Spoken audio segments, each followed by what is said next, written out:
Hi friends, आशा करे समस्त तो बहुत भलरे थे।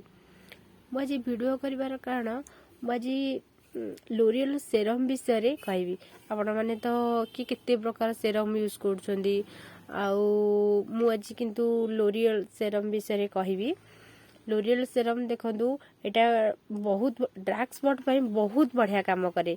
काइक्लोनिक bright dark spot brightening serum आर एमआरपी रोची 399 390। अच्छा कम से कम आपणकर मसे रु 1.5 मास पर्यंत यहाँ पलैब।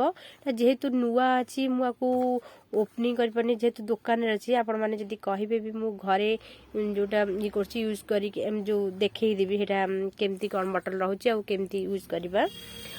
फास्ट आम यूज कला बेले आकु आम मुह को भलसे क्लीन करदे। क्लीन करिकी जो ड्रप भाया देती ड्रप आम 3-4 टोपा नहीं मुहर लगे भलसे मसाज करवा।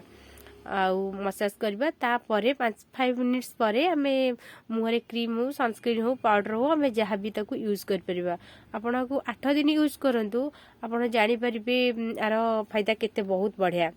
मु तो यही लोरियल सेरम यूज करुच्ची। आपण माने यूज करंतु। यूज कला परे कमेंट माध्यम रे कहिबे आर केमती कौन रहुची फायदा मते आपण माने जणेबे। बाय।